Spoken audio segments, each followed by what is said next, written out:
Ah, there you are, my dear friend. Come in out of the cold and warm yourself by the fire. I was just perusing the volumes on the dusty old shelves of this library for something to read before retiring. Who do we have? Blackwood, James, Lovecraft, Poe. Quite the collection. Would you care to hear something?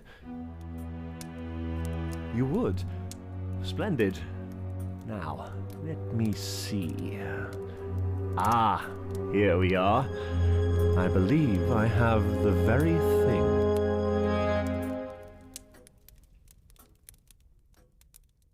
"O Whistle and I'll Come to You, My Lad," by M.R. James.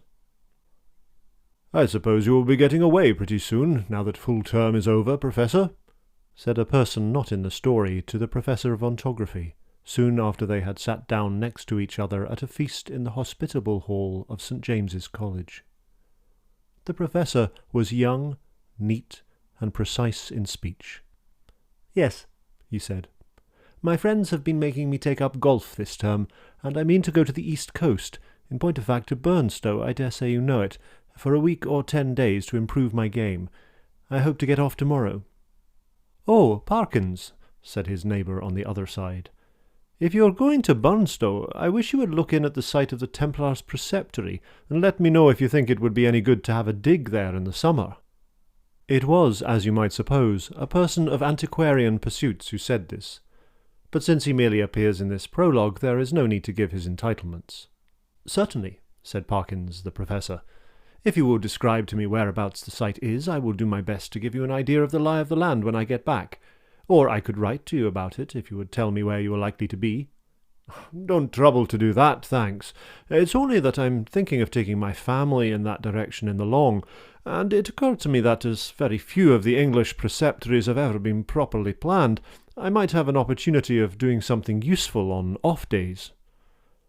The Professor rather sniffed at the idea that planning out a preceptory could be described as useful. His neighbour continued. "The site, I doubt if there is anything showing above ground, must be down quite close to the beach now. The sea has encroached tremendously, as you know, all along that bit of coast. I should think from the map that it must be about 3/4 of a mile from the Globe Inn at the north end of the town. Where are you going to stay?" "Well, at the Globe Inn, as a matter of fact," said Parkins. "I have engaged a room there. I couldn't get in anywhere else. Most of the lodging-houses are shut up in the winter, it seems, and as it is, they tell me that the only room of any size I can have is really a double-bedded one, and that they haven't got a corner in which to store the other bed, and so on. But I must have a fairly large room, for I am taking some books down and mean to do a bit of work, and though I don't quite fancy having an empty bed, not to speak of 2, in what I may call for the time being my study, I suppose I can manage to rough it for the short time I shall be there." "Do you call having an extra bed in your room roughing it, Parkins?" said a bluff person opposite. "Look here, I shall come down and occupy it for a bit. It'll be company for you." The Professor quivered, but managed to laugh in a courteous manner. "By all means, Rogers. There's nothing I should like better. But I'm afraid you would find it rather dull. You don't play golf, do you?" "No, thank heaven," said rude Mr. Rogers. "Well, you see, when I'm not writing, I shall most likely be out on the links, and that, as I say, would be rather dull for you, I'm afraid." "Oh, I don't know. There's certain to be somebody I know in the place, but, of course, if you don't want me, speak the word, Parkins. I shan't be offended. Truth, as you always tell us, is never offensive." Parkins was indeed scrupulously polite and strictly truthful. It is to be feared that Mr. Rogers sometimes practised upon his knowledge of these characteristics. In Parkins's breast there was a conflict now raging, which for a moment or two did not allow him to answer. That interval being over, he said, "Well, if you want the exact truth, Rogers, I was considering whether the room I speak of would really be large enough to accommodate us both comfortably, and also whether, mind, I shouldn't have said this if you hadn't pressed me, you would not constitute something in the nature of a hindrance to my work." Rogers laughed loudly. "Well done, Parkins," he said. "It's all right. I promise not to interrupt your work. Don't you disturb yourself about that. No, I won't come if you don't want me, but I thought I should do so nicely to keep the ghosts off." Here he might have been seen to wink and to nudge his next neighbour. Parkins might also have been seen to become pink. "I beg pardon, Parkins," Rogers continued. "I oughtn't to have said that. I forgot you didn't like levity on these topics." "Well," Parkins said, "as you have mentioned the matter, I freely own that I do not like careless talk about what you call ghosts. A man in my position," he went on, raising his voice a little, "cannot, I find, be too careful about appearing to sanction the current beliefs on such subjects. As you know, Rogers, or as you ought to know, for I think I have never concealed my views—" "No, you certainly have not, old man," put in Rogers sotto voce. "I hold that any semblance, any appearance of concession to the view that such things might exist, is equivalent to a renunciation of all that I hold most sacred. But I'm afraid I have not succeeded in securing your attention." "Your undivided attention was what Dr. Blimber actually said," Rogers interrupted, with every appearance of an earnest desire for accuracy. "But I beg your pardon, Parkins, I'm stopping you." "No, not at all," said Parkins. "I don't remember Blimber, perhaps he was before my time. But I needn't go on. I'm sure you know what I mean." Yes, said Rogers, rather hastily. "Just so. We'll go into it fully at Burnstow or somewhere." In repeating the above dialogue, I have tried to give the impression which it made on me, that Parkins was something of an old woman, rather hen-like perhaps in his little ways, totally destitute, alas, of the sense of humour, but at the same time dauntless and sincere in his convictions, and a man deserving of the greatest respect. Whether or not the reader has gathered so much, that was the character which Parkins had. On the following day Parkins did, as he had hoped, succeed in getting away from his college, and in arriving at Burnstow. He was made welcome at the Globe Inn, was safely installed in the large double-bedded room of which we have heard, and was able, before retiring to rest, to arrange his materials for work in apple-pie order upon a commodious table which occupied the outer end of the room, and was surrounded on 3 sides by windows looking out seaward. That is to say, the central window looked straight out to sea, and those on the left and right commanded prospects along the shore to the north and south respectively. On the south you saw the village of Burnstow. On the north no houses were to be seen, but only the beach and the low cliff backing it. Immediately in front was a strip, not considerable, of rough grass, dotted with old anchors, capstans, and so forth, then a broad path, then the beach. Whatever may have been the original distance between the Globe Inn and the sea, not more than 60 yards now separated them. The rest of the population of the inn was, of course, a golfing one, and included a few elements that call for a special description. The most conspicuous figure was perhaps that of an ancien militaire, secretary of a London club, and possessed of a voice of incredible strength, and of views of a pronouncedly Protestant type. These were apt to find utterance after his attendance upon the ministrations of the vicar, an estimable man, with inclinations towards a picturesque ritual, which he gallantly kept down as far as he could, out of deference to East Anglian tradition. Professor Parkins, one of whose principal characteristics was pluck, spent the greater part of the day following his arrival at Burnstow in what he had called improving his game, in company with this Colonel Wilson.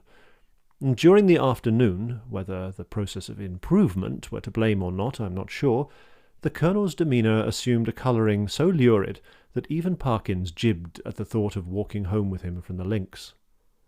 He determined, after a short and furtive look at that bristling moustache and those incarnadined features, that it would be wiser to allow the influences of tea and tobacco to do what they could with the Colonel, before the dinner hour should render a meeting inevitable. "I might walk home tonight along the beach," he reflected. "Yes, and take a look, there will be light enough for that, at the ruins of which Disney was talking. I don't exactly know where they are, by the way, but I expect I can hardly help stumbling on them." This he accomplished, I may say, in the most literal sense, for in picking his way from the links to the shingle beach his foot caught, partly in a gorse root and partly in a biggish stone, and over he went. When he got up and surveyed his surroundings, he found himself in a patch of somewhat broken ground, covered with small depressions and mounds. These latter, when he came to examine them, proved to be simply masses of flints embedded in mortar and grown over with turf. He must, he quite rightly concluded, be on the site of the preceptory he had promised to look at. It seemed not unlikely to reward the spade of the explorer. Enough of the foundations was probably left at no great depth to throw a good deal of light on the general plan. He remembered vaguely that the Templars to whom this site had belonged were in the habit of building round churches, and he thought a particular series of the humps or mounds near him did appear to be arranged in something of a circular form. Few people can resist the temptation to try a little amateur research in a department quite outside their own, if only for the satisfaction of showing how successful they would have been had they only taken it up seriously. Our professor, however, if he felt something of this mean desire, was also truly anxious to oblige Mr. Disney. So he paced with care the circular area he had noticed, and wrote down its rough dimensions in his pocket-book. Then he proceeded to examine an oblong eminence which lay east of the centre of the circle, and seemed to his thinking likely to be the base of a platform or altar.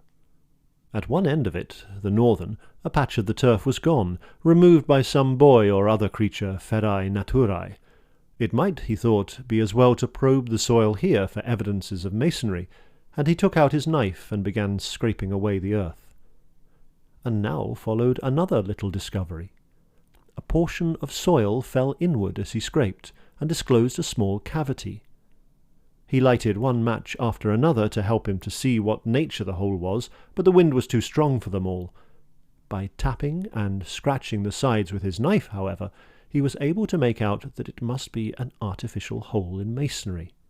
It was rectangular, and the sides, top and bottom, if not actually plastered, were smooth and regular. Of course, it was empty. No. As he withdrew the knife, he heard a metallic clink, and when he introduced his hand, it met with a cylindrical object lying on the floor of the hole. Naturally enough, he picked it up, and when he brought it into the light, now fast fading, he could see that it, too, was of man's making. A metal tube about 4 inches long, and evidently of some considerable age. By the time Parkins had made sure there was nothing else in this odd receptacle, it was too late and too dark for him to think of undertaking any further search. What he had done had proved so unexpectedly interesting that he determined to sacrifice a little more of the daylight on the morrow to archaeology. The object which he now had safe in his pocket was bound to be of some slight value at least, he felt sure. Bleak and solemn was the view on which he took a last look before starting homeward. A faint yellow light in the west showed the links, on which a few figures moving toward the clubhouse were still visible. The squat Martello Tower, the lights of Oldsey village, the pale ribbon of sands intersected at intervals by black wooden groinings, the dim and murmuring sea. The wind was bitter from the north, but was at his back when he set out for the globe. He quickly rattled and clashed through the shingle and gained the sand, upon which, but for the groinings which had to be got over every few yards, the going was both good and quiet. One last look behind, to measure the distance he had made since leaving the ruined Templars' church, showed him a prospect of company on his walk, in the shape of a rather indistinct personage, who seemed to be making great efforts to catch up with him, but made little, if any, progress.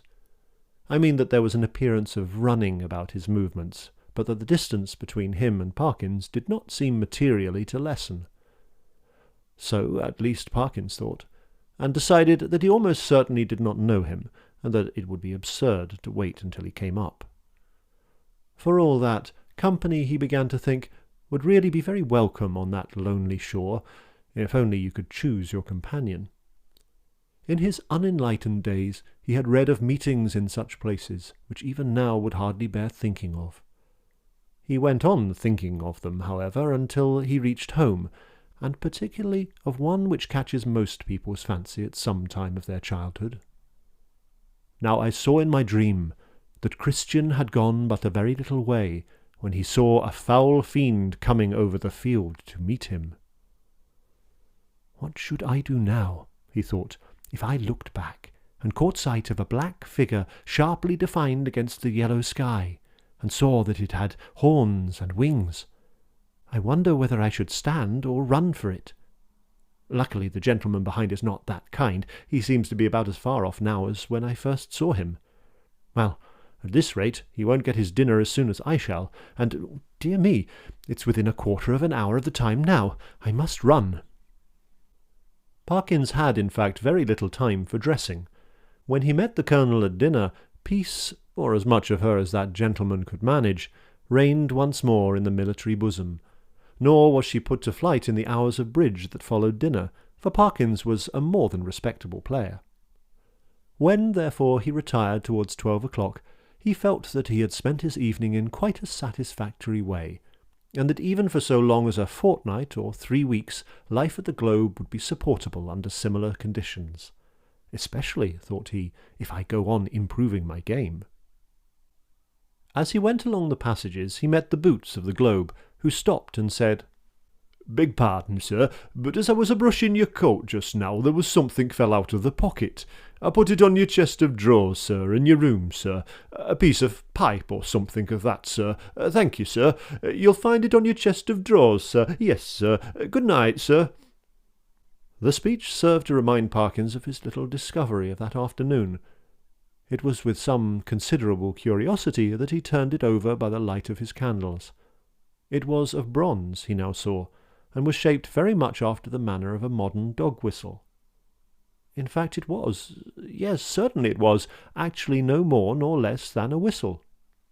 He put it to his lips, but it was quite full of a fine, caked-up sand or earth, which would not yield to knocking, but must be loosened with a knife. Tidy as ever in his habits, Parkins cleared out the earth onto a piece of paper, and took the latter to the window to empty it out. The night was clear and bright, as he saw when he had opened the casement, and he stopped for an instant to look at the sea and note a belated wanderer stationed on the shore in front of the inn. Then he shut the window, a little surprised at the late hours people kept at Burnstow, and took his whistle to the light again. Why, surely there were marks on it, and not merely marks, but letters. A very little rubbing rendered the deeply cut inscription quite legible, but the Professor had to confess, after some earnest thought, that the meaning of it was as obscure to him as the writing on the wall to Belshazzar. There were legends both on the front and on the back of the whistle. The one read thus: Fla, fur, bis, fle. The other, Quis est iste qui venit? I ought to be able to make it out, he thought, but I suppose I am a little rusty in my Latin. When I come to think of it, I don't believe I even know the word for a whistle. The long one does seem simple enough. It ought to mean, who is this who is coming? Well, the best way to find out is evidently to whistle for him. He blew tentatively, and stopped suddenly, startled and yet pleased at the note he had elicited. It had a quality of infinite distance in it, and, soft as it was, he somehow felt it must be audible for miles round. It was a sound, too, that seemed to have the power, which many scents possess, of forming pictures in the brain. He saw quite clearly for a moment a vision of a wide, dark expanse at night, with a fresh wind blowing, and in the midst a lonely figure, how employed he could not tell. Perhaps he would have seen more had not the picture been broken by the sudden surge of a gust of wind against his casement, so sudden that it made him look up, just in time to see the white glint of a sea-bird's wing somewhere outside the dark panes. The sound of the whistle had so fascinated him that he could not help trying it once more, this time more boldly. The note was little, if at all, louder than before, and repetition broke the illusion. No picture followed, as he had half hoped it might. But what is this? Goodness, what force the wind can get up in a few minutes! What a tremendous gust! There, I knew that window fastening was no use. Ah, I thought so. Both candles out. It is enough to tear the room to pieces. The first thing was to get the window shut. While you might count 20, Parkins was struggling with the small casement, and felt almost as if he were pushing back a sturdy burglar, so strong was the pressure. It slackened all at once, and the window banged to and latched itself. Now to relight the candles and see what damage, if any, had been done. No, nothing seemed amiss. No glass was even broken in the casement. But the noise had evidently roused at least one member of the household. The Colonel was to be heard stumping in his stockinged feet on the floor above, and growling. Quickly as it had risen, the wind did not fall at once. On it went, moaning and rushing past the house, at times rising to a cry so desolate that, as Parkins disinterestedly said, it might have made fanciful people feel quite uncomfortable. Even the unimaginative, he thought after a quarter of an hour, might be happier without it. Whether it was the wind, or the excitement of golf, or the researches in the preceptory that kept Parkins awake, he was not sure. Awake he remained, in any case, long enough to fancy, as I am afraid I often do myself under such conditions, that he was the victim of all manner of fatal disorders. He would lie counting the beats of his heart, convinced that it was going to stop work every moment, and would entertain grave suspicions of his lungs, brain, liver, etc., suspicions which he was sure would be dispelled by the return of daylight, but which until then refused to be put aside. He found a little vicarious comfort in the idea that someone else was in the same boat. A near neighbour, in the darkness it was not easy to tell his direction, was tossing and rustling in his bed too. The next stage was that Parkins shut his eyes and determined to give sleep every chance. Here again over-excitement asserted itself in another form, that of making pictures. Experto crede, pictures do come to the closed eyes of one trying to sleep, and are often so little to his taste that he must open his eyes and disperse them.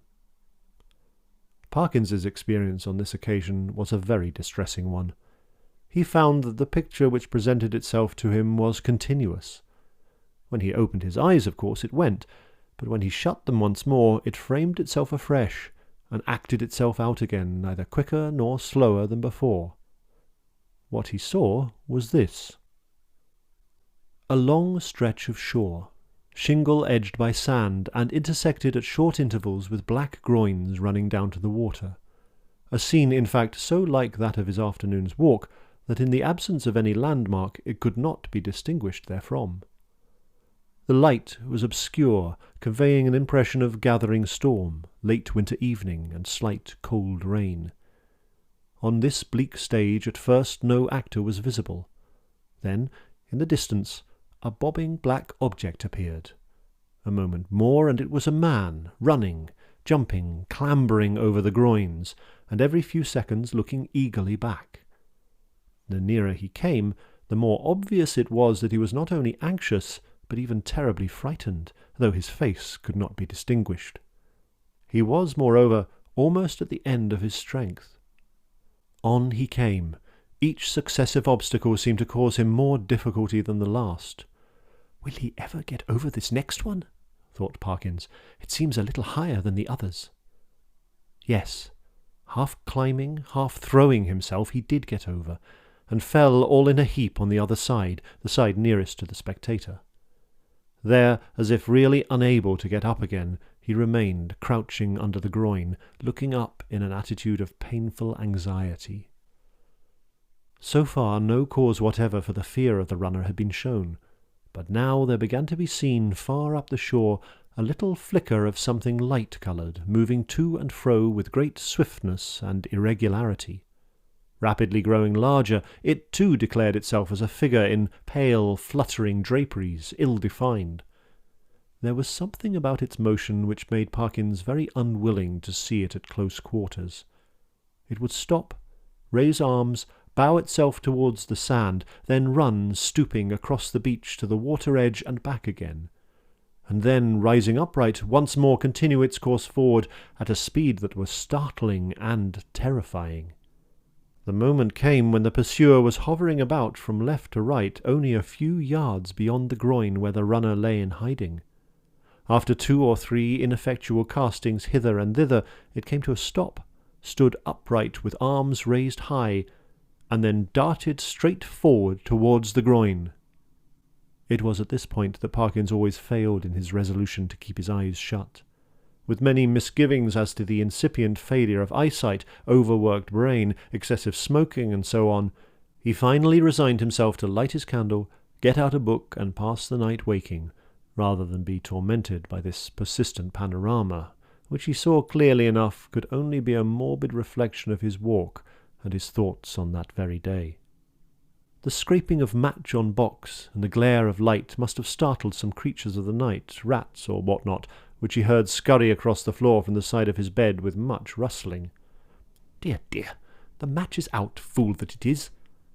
But the second one burnt better, and a candle and book were duly procured, over which Parkins pored till sleep of a wholesome kind came upon him, and that in no long space. For about the first time in his orderly and prudent life he forgot to blow out the candle, and when he was called next morning at 8, there was still a flicker in the socket, and a sad mess of guttered grease on the top of the little table. After breakfast he was in his room putting the finishing touches to his golfing costume. Fortune had again allotted the Colonel to him for a partner, when one of the maids came in.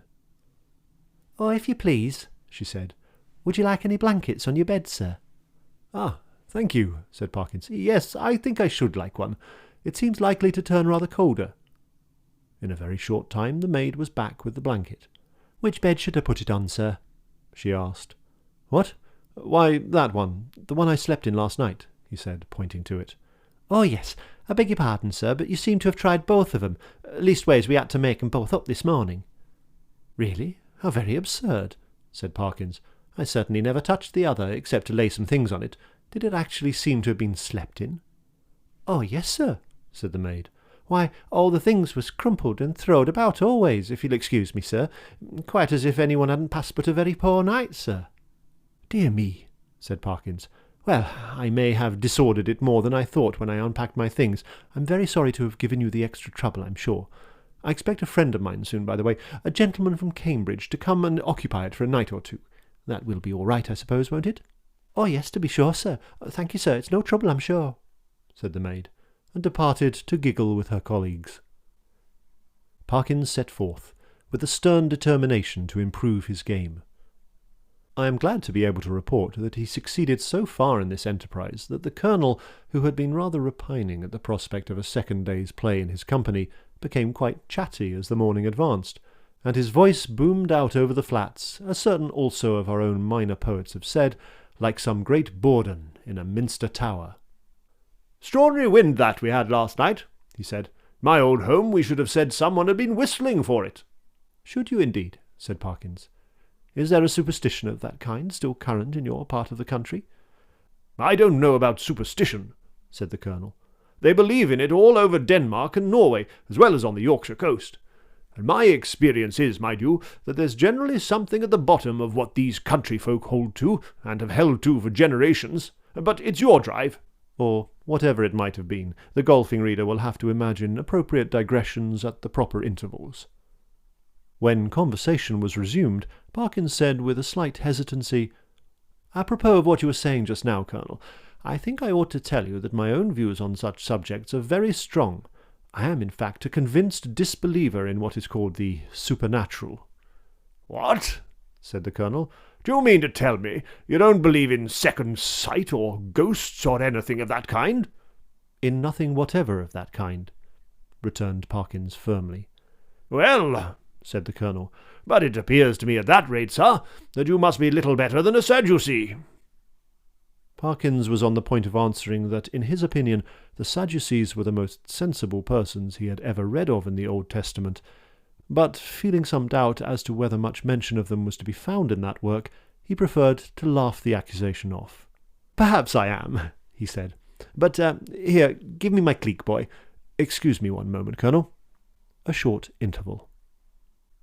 "Now, as to whistling for the wind, let me give you my theory about it. The laws which govern winds are really not at all perfectly known, to fisher folk and such, of course, not known at all. A man or woman of eccentric habits, perhaps, or a stranger, is seen repeatedly on the beach at some unusual hour, and is heard whistling. Soon afterwards a violent wind rises. A man who could read the sky perfectly, or who possessed a barometer, could have foretold that it would. The simple people of a fishing village have no barometers, and only a few rough rules for prophesying weather. What more natural than that the eccentric personage I postulated should be regarded as having raised the wind, or that he or she should clutch eagerly at the reputation of being able to do so? Now, take last night's wind. As it happens, I myself was whistling. I blew a whistle twice, and the wind seemed to come absolutely in answer to my call. If anyone had seen me— The audience had been a little restive under this harangue, and Parkins had, I fear, fallen somewhat into the tone of a lecturer. But at the last sentence the Colonel stopped. "Whistling, were you?" he said. "And what sort of whistle did you use? Play this stroke first." Interval. "About that whistle you were asking, Colonel. It's rather a curious one. I have it in my— No, I see I've left it in my room. As a matter of fact, I found it yesterday."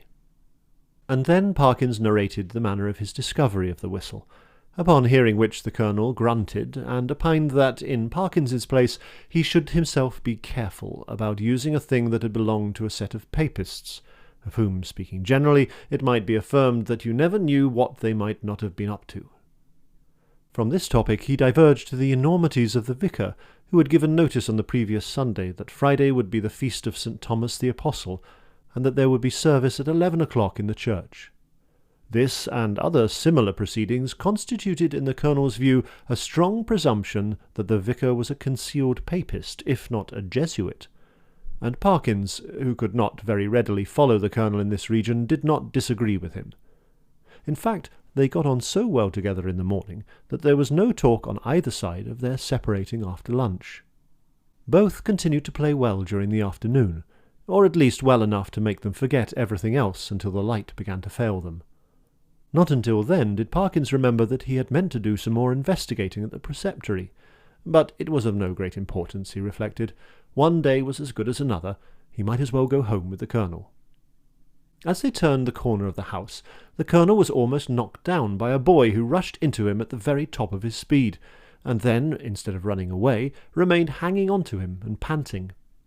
The first words of the warrior were naturally those of reproof and objurgation, but he very quickly discerned that the boy was almost speechless with fright. Inquiries were useless at first. When the boy got his breath, he began to howl, and still clung to the Colonel's legs. He was at last detached, but continued to howl. "What in the world is the matter with you? What have you been up to? What have you seen?" said the two men. "Oh, I seen it wave at me out the window," wailed the boy, "and I don't like it." "What window?" said the irritated Colonel. "Come, pull yourself together, my boy." "The front window it was, at the hotel," said the boy. At this point Parkins was in favour of sending the boy home, but the Colonel refused. He wanted to get to the bottom of it, he said. It was most dangerous to give a boy such a fright as this one had had, and if it turned out that people had been playing jokes, they should suffer for it in some way. And by a series of questions he made out this story.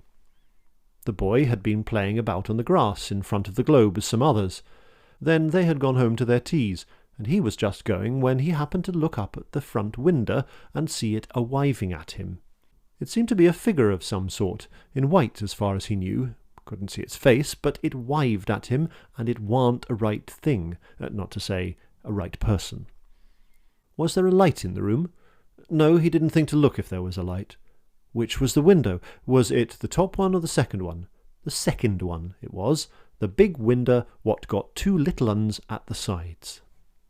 "Very well, my boy," said the Colonel, after a few more questions. "You run away home now. I expect it was some person trying to give you a start. Another time, like a brave English boy, you just throw a stone. Well, no, not that exactly. But you go and speak to the waiter, or to Mr. Simpson, the landlord, and say that I advised you to do so." The boy's face expressed some of the doubt he felt as to the likelihood of Mr. Simpson's lending a favourable ear to his complaint, but the Colonel did not appear to perceive this, and went on, "Here's a sixpence. No, I see it's a shilling, and you be off home, and don't think any more about it." The youth hurried off with agitated thanks, and the Colonel and Parkins went round to the front of the globe and reconnoitred. There was only one window answering to the description they had been hearing. "Well, that's curious," said Parkins.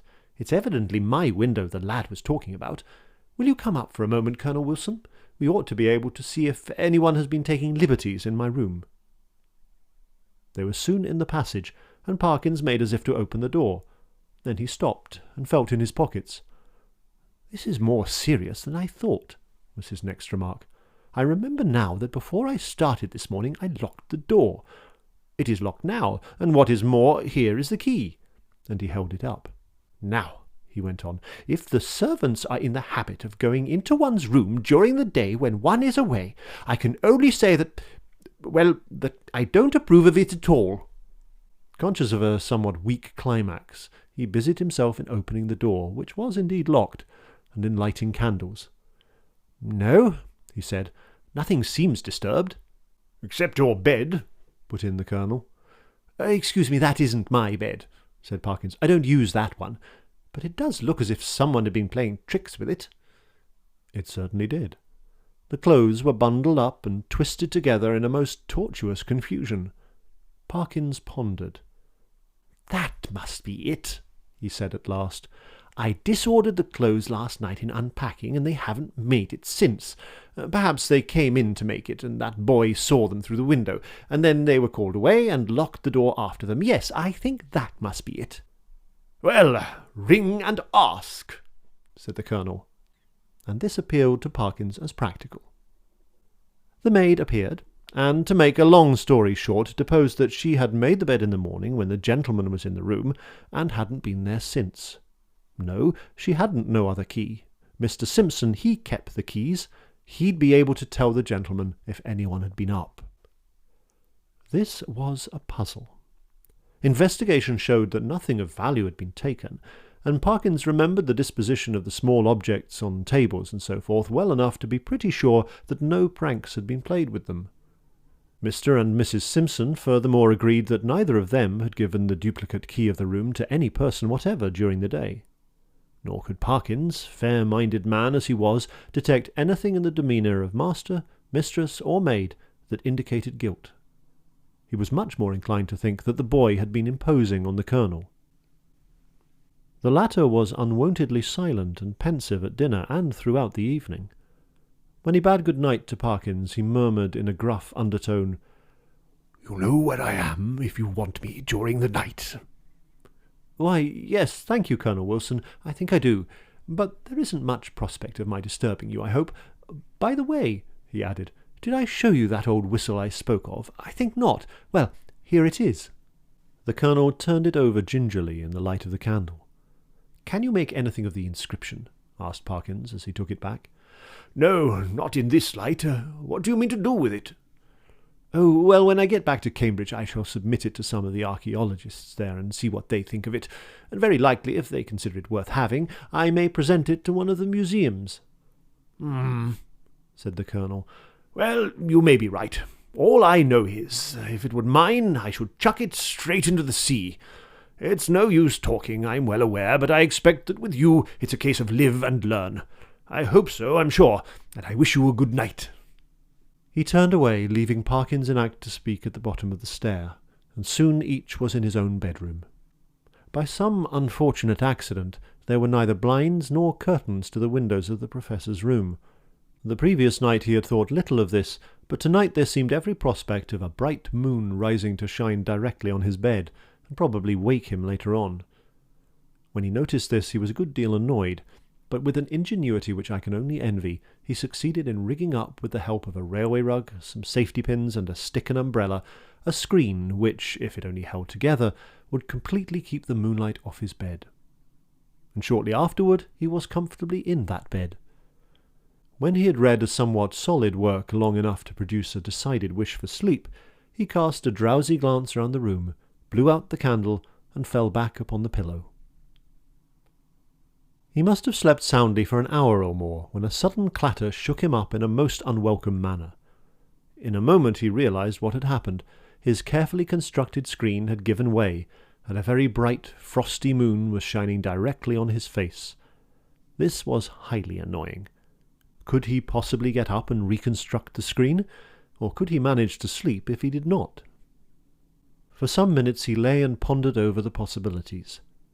Then he turned over sharply, and with his eyes open lay breathlessly listening. There had been a movement, he was sure, in the empty bed on the opposite side of the room. Tomorrow he would have it moved, for there must be rats or something playing about in it.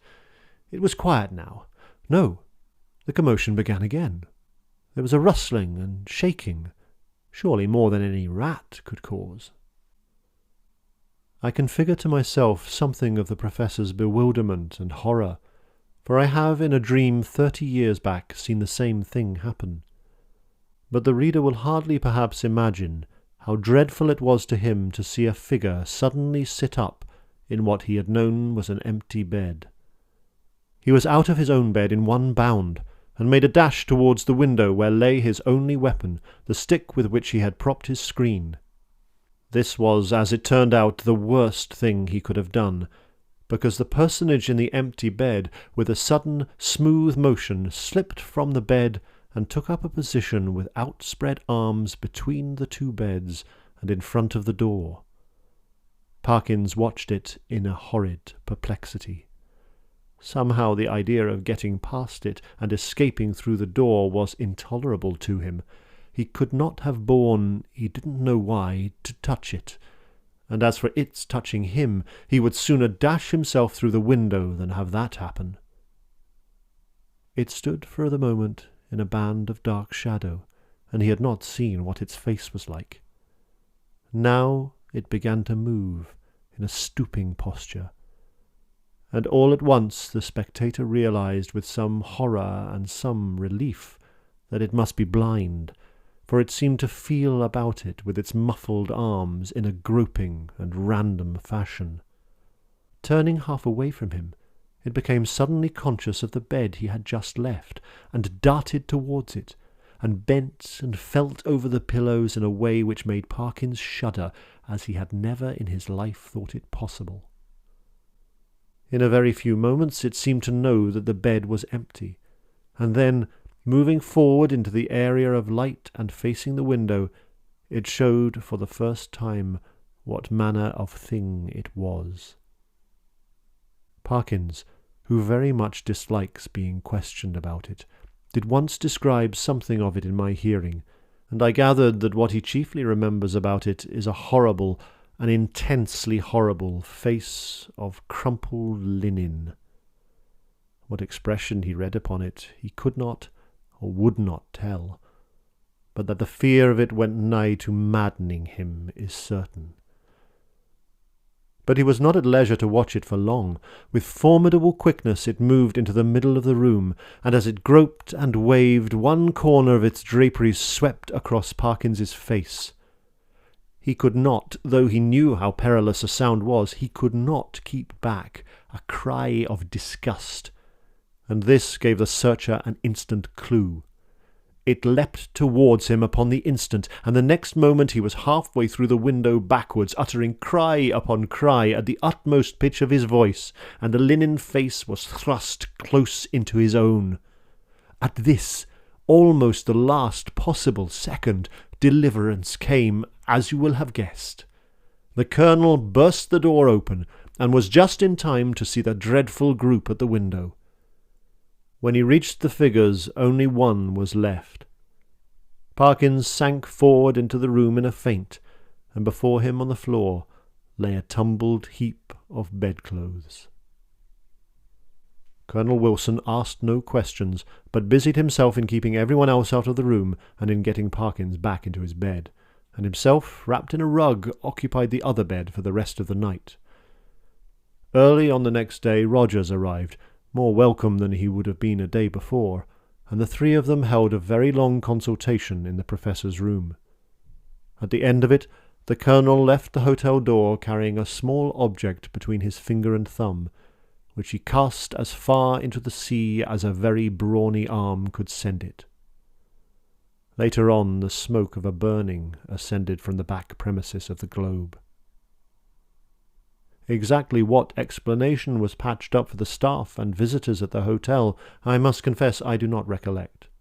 The Professor was somehow cleared of the ready suspicion of delirium tremens, and the hotel of the reputation of a troubled house. There is not much question as to what would have happened to Parkins if the Colonel had not intervened when he did. He would either have fallen out of the window or else lost his wits. But it is not so evident what more the creature that came in answer to the whistle could have done than frighten. There seemed to be absolutely nothing material about it, save the bedclothes of which it had made itself a body. The Colonel, who remembered a not very dissimilar occurrence in India, was of the opinion that if Parkins had closed with it, it could really have done very little, and that its one power was that of frightening. The whole thing, he said, served to confirm his opinion of the Church of Rome. There is really nothing more to tell, but as you may imagine, the Professor's views on certain points are less clear-cut than they used to be. His nerves, too, have suffered. He cannot even now see a surplice hanging on a door quite unmoved, and the spectacle of a scarecrow in a field late on a winter afternoon has cost him more than one sleepless night.